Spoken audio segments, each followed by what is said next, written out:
Hello, fellow book lovers, both readers and writers. I am Maddie Dalrymple. I'm the author of the Anne Kinnear suspense novels and suspense shorts and the Lizzie Ballard thrillers. And I also write, speak, and consult on the writing craft and the publishing voyage. And I discuss those topics with my expert guests on the Indie Author podcast. And you can find out more about me at maddiedalrymple.com and at theindieauthor.com. And this is my video series, What I Learned, where I ask authors 2 questions about their latest book.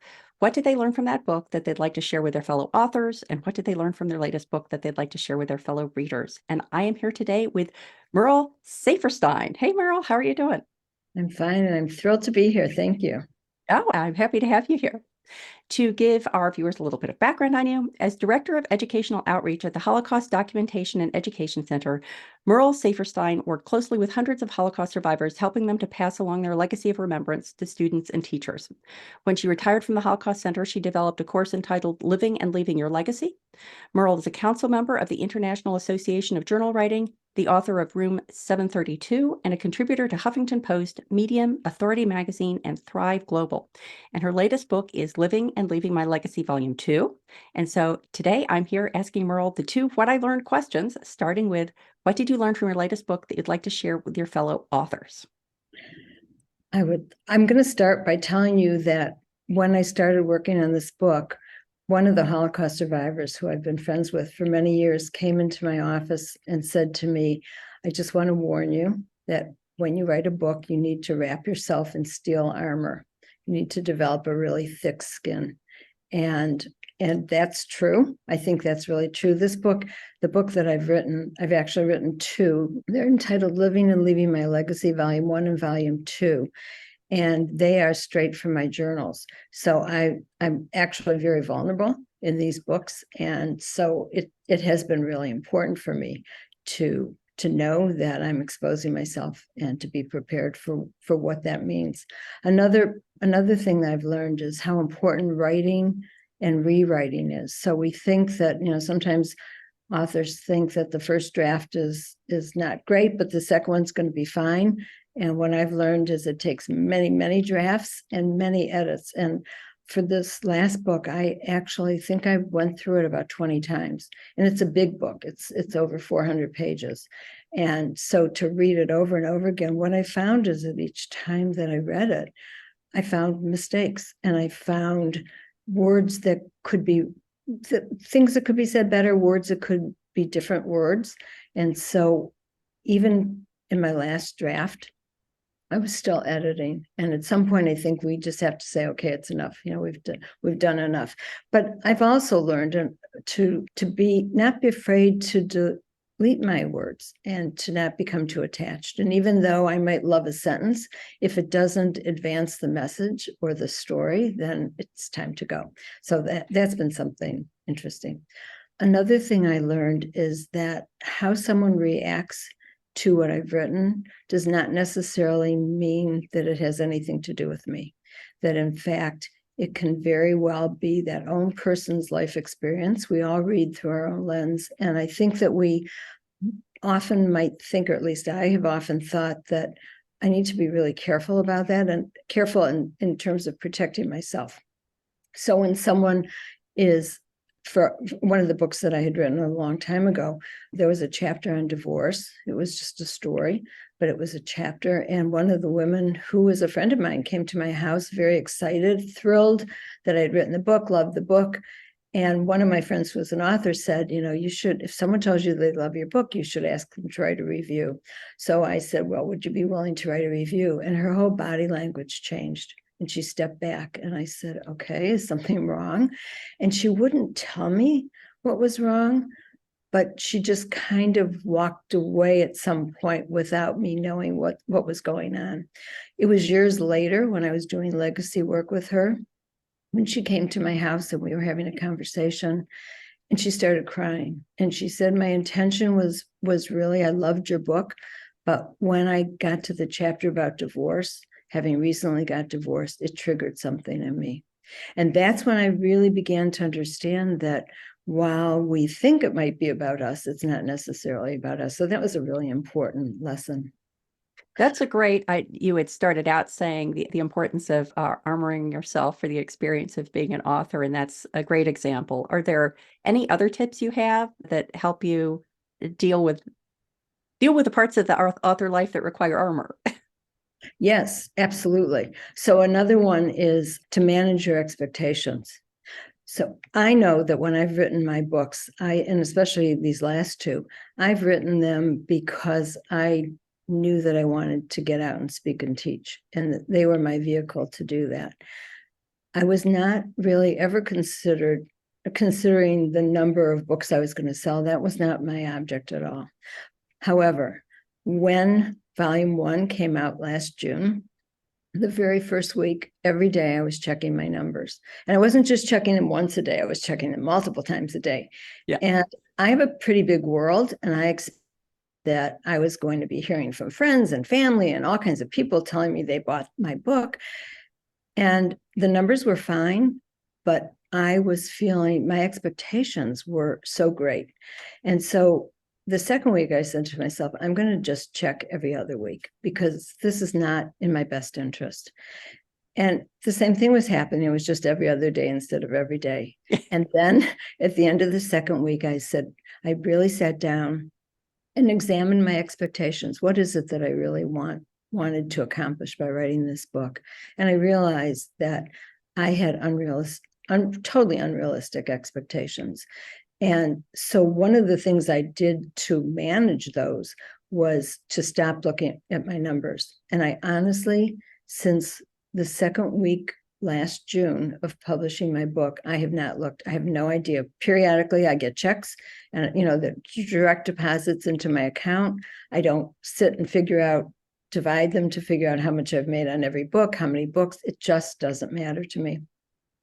And that's been really important to me.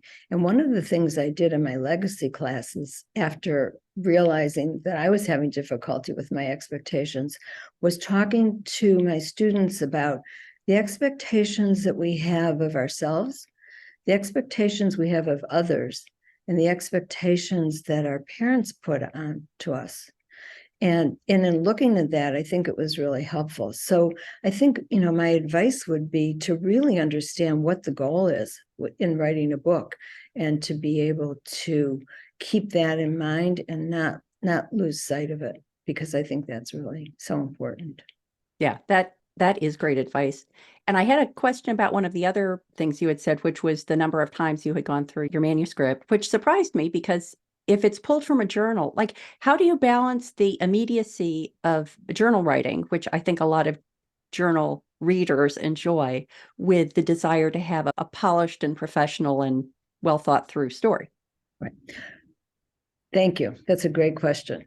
I did not change the authenticity of what I wrote at all. So I did not rewrite sentences, but I cut things out mostly. That was, some of it was grammar and some of it was punctuation. And I do write in full sentences. And having been an educator, a teacher all my life, I am careful about those things. Even in my journal, I don't cross out, I don't erase. I mean, I write actually. For some, it would probably be acceptable. But for me, there were just things that, I would write like the same word 3 times in a paragraph. So something like that I would change. Or I would realize that, for example, in my journals, when I took the excerpts that I chose to use for these different topics, I was doing much more of the positive, putting in positive things. And then what I realized was that people were going to relate more to not just the positive, because no one's life is all wonderful. And so then I went back. And so that's some of it. When I realized that some of it was just a little too Pollyannish, then I went back into my journals and added that. So some of that was the editing, the adding back in the things that really, I think would speak to the reader more. That's interesting how many of the lessons of fiction writing you're applying to the kind of writing, sharing your journals, but a professionally polished version of your journals. Very interesting. Thank you. I wanted to switch over to what you learned that you wanted to share with your fellow readers. And I actually had a question for you because when I was looking over your website, I saw that you had decided not to bequeath your journals to anyone. And I think it would be interesting for readers to understand why you had made that decision. Absolutely. In 2000, I have two children, and I had always thought always wrote for myself. First of all, I should say that. But at some point, I thought, well, I should leave my journals to my children. And then I really thought carefully about it. And what I realized is I write for myself. And there are things in there really that are for my eyes only, as well as I have lots of people who confide in me. And sometimes there are issues that I need to deal with, that people tell me that I need to deal with, that I would never, they're other people's confidences. So my journals are locked in a fireproof safe. It's a huge safe. It weighed 700 pounds when I came into my house. God only knows with 380 journals what it weighs now. So I made the decision that I could not leave my journals to my children. But I also realized with all the journals, and at that point in 2002, I had written 340 journals. I realized that there had to be something in there that would be important for my children and my family, my nieces, nephews, my friends' children to have someday.